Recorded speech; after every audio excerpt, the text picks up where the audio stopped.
Bonjour à tous, on commence cette revue de presse en Espagne. Le Real Madrid affrontait l'Atalanta ce mardi soir et les Merengues l'ont emporté 3-1, se qualifiant ainsi en quart de finale de la Ligue des Champions. Une victoire nette et sans bavure grâce notamment aux anciens de la Casablanca, Modric, Benzema et Ramos. Une bonne gorgée de Champions se régale le journal AS, qui note aussi la belle prestation de Vinicius Junior.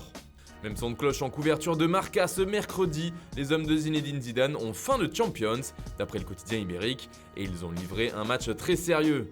À propos du buteur français qui a ouvert le score face à la DA, Karim Benzema, inscrit sa 70e réalisation dans la compétition reine en Europe.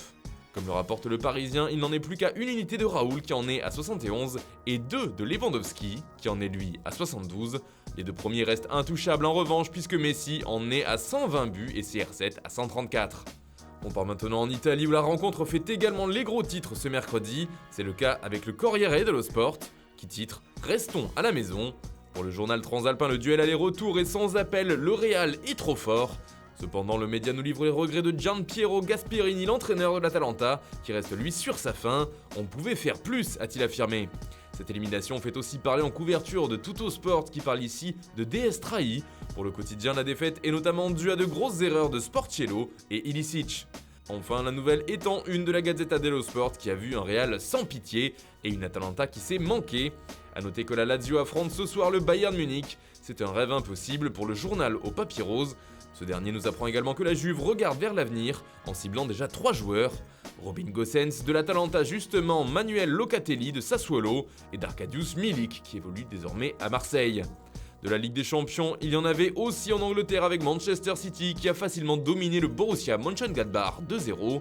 Les Sky Blues se sont qualifiés sans grande difficulté face à leur adversaire allemand, avec un score cumulé de 4-0 et surtout une belle impression laissée par les joueurs de Pep Guardiola. C'est ce que résume le Daily Star en insistant au passage sur la prestation de Kevin De Bruyne, impressionnant hier.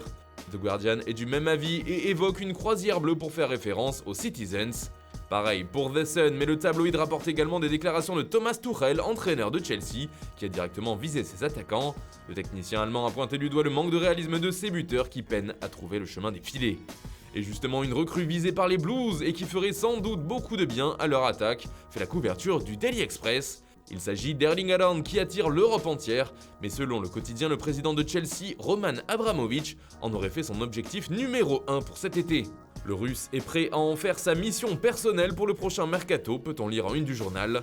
Le jeune attaquant norvégien fait également les gros titres dans les colonnes du Daily Mirror, qui évoque aussi une mission personnelle du président de Chelsea pour la pépite de Dortmund. D'après le quotidien, les Blues pourraient bien battre Manchester United et consorts sur ce dossier qui s'annonce déjà brûlant.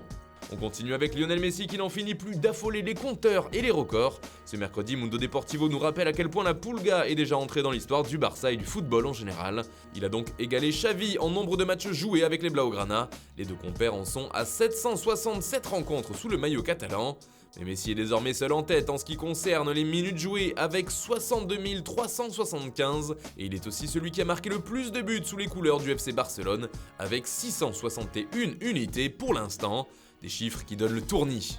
On termine ce tour de la presse avec Kylian Mbappé et le Paris Saint-Germain qui joue gros ce mercredi en Coupe de France. Les Franciliens, pas très en forme et sonnés après le double cambriolage de Di Maria et de Marquinhos, affrontent Lille, leader de Ligue 1. Un match qui sonne comme une répétition générale avant leur confrontation en championnat début avril, explique l'équipe. Ça va compter double d'après le quotidien, qui parle d'un enjeu de taille pour les Parisiens qui joueront contre l'OL dimanche prochain. C'est aussi ce que souligne le Parisien dans ses pages intérieures, mais en se plaçant plutôt du point de vue de l'entraîneur, car vous l'aurez compris, cette semaine s'annonce déjà cruciale pour Mauricio Pochettino. Voilà, c'est tout pour ce matin, bonne journée à tous, on se retrouve dès demain pour une nouvelle revue de presse sur Foot Mercato.